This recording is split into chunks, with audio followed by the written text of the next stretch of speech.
बिस्मिल्लाहिर्रहमानिर्रहीम। अस्सलाम वालेकुम। ग्रुप का आज हमने करना है लेक्चर 26 और ये एक्सरसाइज है 2.2। पहले हमने किए थे इसके क्वेश्चन 1, 2, 3 एंड 5। आज हम करेंगे क्वेश्चन 4 और मैं बता दूं जो हम हमारे करने वाले वो रह गए हैं 4 है, फिर हमारे पास क्वेश्चन नंबर 6 है, 7, 8, 9, 10, 11 तक हमने कर लिए थे, फिर 12 है, 13 है, 14 है, 15 है, 16 है और आगे भी मैं देख लूँ ज़रा 17 और 18। तो ये इस एक्सरसाइज के क्वेश्चन रह गए हुए हैं। देखते हैं 2 या 3 लेक्चर में इनको भी कंप्लीट करते हैं तो ये एक्सरसाइज कंप्लीट हो जाएगी। क्वेश्चन नंबर 4 है हमारे पास, ये है कि show that Question 4. Show that an infinite cyclic group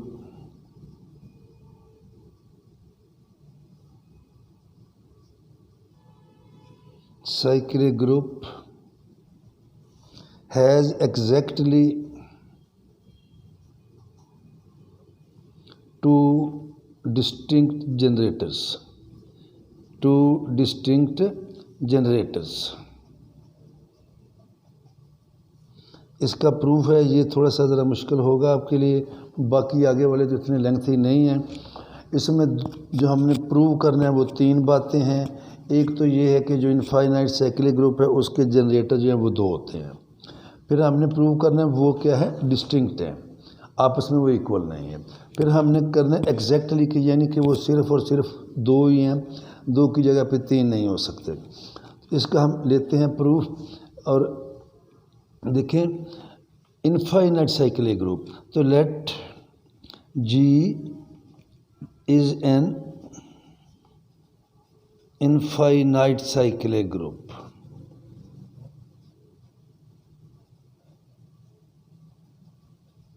generated by A। अगर साइक्लिक ग्रुप है तो उसका कोई ना कोई जनरेटर होगा, तो ये है जनरेटेड बाय A। जब जनरेटेड बाय A है तो इसका मतलब ये हुआ कि G के सारे एलिमेंट क्या है, A की पावर में आ रहे हैं। देन इफ़ कोई हम एलिमेंट पकड़ लेते हैं X बिलोंग्स टू G, तो जो X है आर्बिट्ररी एलिमेंट जो है ये G का, ये भी क्या होगा, A की पावर में होगा। If X belong to G तो फिर हमारे पास आएगा then X is equal to A की power N for some N belonging to G। A की कोई ना कोई पावर लेंगे N तो हमारे पास X आएगा। इसे हम लिख सकते हैं X is equal to A inverse की पावर माइनस माइनस काट के वही हो जाएगा। यहाँ से हमें पता चला, दिस शोज दैट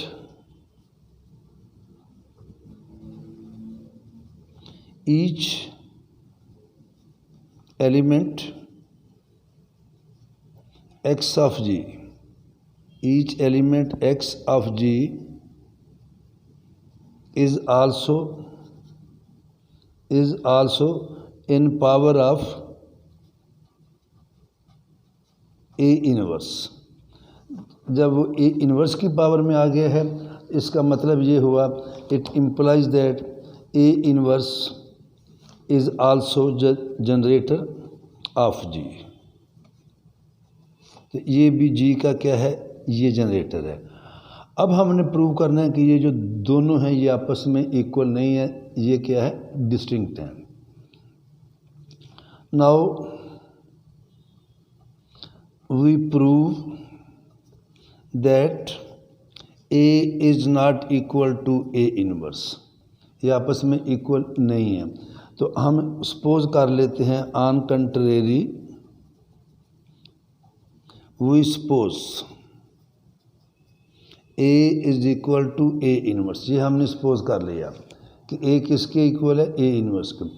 जब A इनवर्स के इक्वल है तो इसको A से मल्टीप्लाई कर दें, A इंटू A इनवर्स। ये क्या हो जाएगा, A स्क्वायर। ये क्या हो जाएगा, आइडेंटिटी। और फिर हमने ये भी पढ़ा है कि साइक्लिक ग्रुप में जो जनरेटर का आर्डर होता है वही साइक्लिक ग्रुप का आर्डर होता है। और साइक्लिक ग्रुप हम ले रहे हैं इनफाइनाइट। ठीक है जी। It implies that order of A is 2 and since order of cyclic group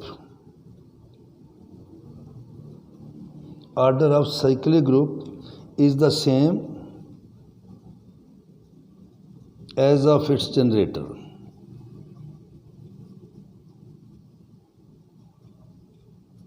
इसका मतलब ये हुआ कि जी का ऑर्डर भी 2 है, which is contradiction,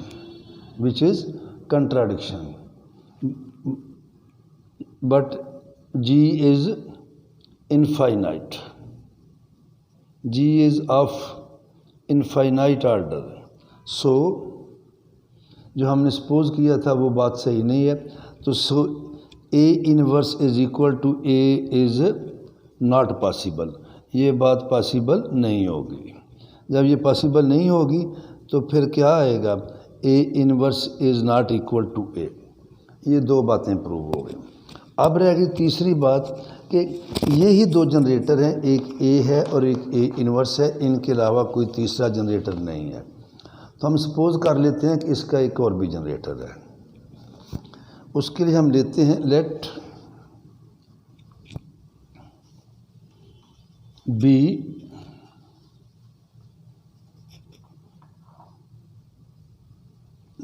B is also a generator of G.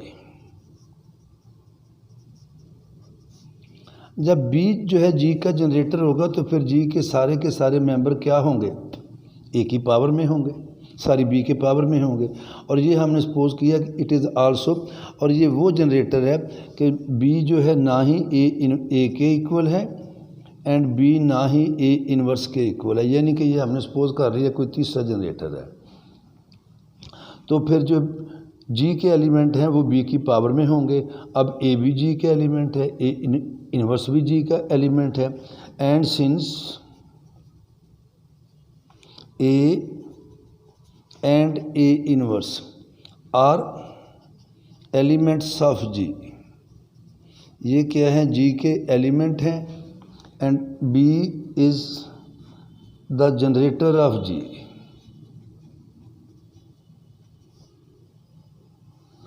तो लिहाजा ए भी बी की किसी न किसी पावर में आएगा, हम कर लेते हैं। So there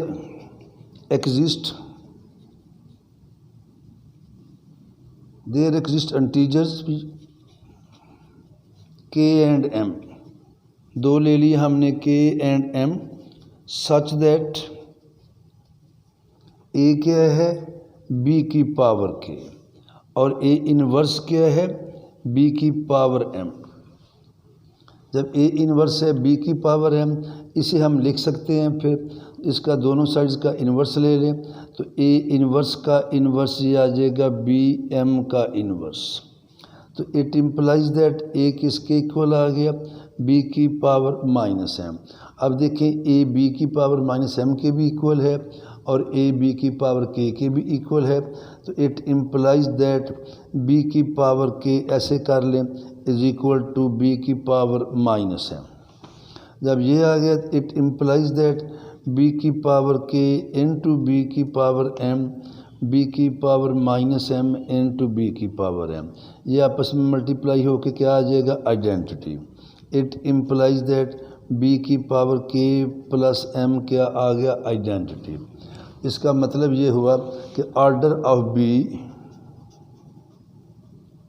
it implies that order of B is K plus M, और जो बी का ऑर्डर होगा, जनरेटर होगा, वही ऑर्डर ऑफ जी होगा। Hence order of G is also K plus M, which is again impossible, चूँकि G क्या है, इनफाइनाइट है, which is again not possible, जो कि पॉसिबल नहीं होगा, बिकॉज जी इज़ इनफाइनाइट। तो लिहाजा जब ये पॉसिबल नहीं होगा तो इसका मीनिंग ये हुआ, it implies that B can not be the generator of G. तो बी जो है ये जी का जनरेटर नहीं हो सकता, लिहाजा सो देर आर ओनली या एग्जैक्टली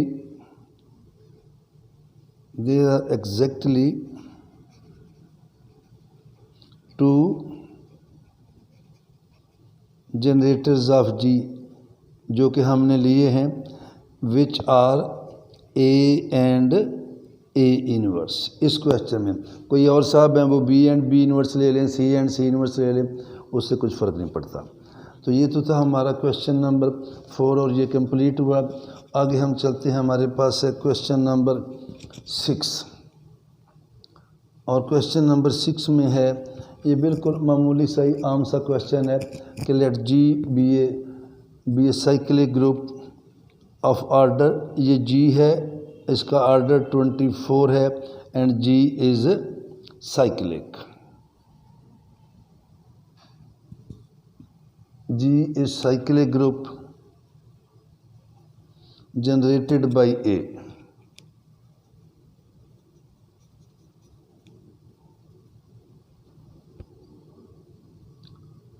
Find orders of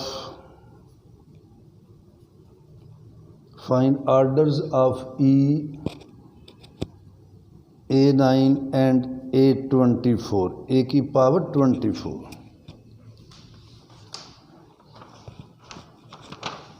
तो देखें ये जो है इसे हम लिख सकते हैं कि G is a cyclic group generated by A such that A24 is equal to E। ठीक है, अब हमने लेना है सारी, ये मैंने 24 लिख दिया, ये तो इसका ऑर्डर है, इसकी पावर है 10, A9 A10। अब देखें E का ऑर्डर नंबर 1, E की पावर 1 E होता है। It implies that order of E is 1. Number 2, A की पावर 9। अब यहाँ पे देखें A की पावर 24 है, या तो इसको कोई इसका ऑर्डर सपोज कर लेंगे LMN, उस तरीके से हम सिंपल करते हैं। ये इन दोनों का आप देखें एलसीएम क्या आता है। जिस तरह मैं थोड़ा सा अगर बताऊँ, cube root of unity omega cube 1 आता है, फिर इसकी पावर ले ओमेगा 6 1 आता है, ओमेगा 9 जो भी 3 के टेबल में है वो 1। इसी तरह अगर A24 है तो इसका स्क्वायर लेंगे A48, E का स्क्वायर E होता है, इसकी पावर 3 लेंगे A72, ये भी E होता है, 4 लेंगे A96, 5 लेंगे तो ये आ जाएगा 120 E। ठीक है कि नहीं? तो ये देखें A9, जब इसका ऑर्डर लेना है इसे हम लिखेंगे A9 की पावर 8 लेंगे, ये हो जाएगा A72। इसे लिख लेंगे A24 की पावर 3 और ये आ जाएगा E की पावर 3 is equal to E। It implies that order of A9 is 8। इसी तरह हम करेंगे A10, वो तो आपने देख लेना है जिस तरह मैंने ये किया है। 9 और 24 लें, इनका एलसीएम 72 आ जाता है। तो यहाँ भी देखें ये 10 है तो ये 24 है, फिर 48 भी 10 पे नहीं जाता, 72 पे भी नहीं जाता, 96 भी 10 पे नहीं जाता, तो ये 120 जाता है। तो हम लेंगे A10 की पावर 12, A बन जाएगी पावर 120, इसे लिखेंगे A24 की पावर 5। और जब ये लेंगे तो E की पावर 5 क्या आ जाएगा E। इसका मीनिंग ये हुआ कि ऑर्डर ऑफ A10 इज़ 12। तो ये हमारे 2 सवाल कंप्लीट हुए, बाकी इंशाल्लाह ताला फिर कल करेंगे। अल्लाह हाफिज़।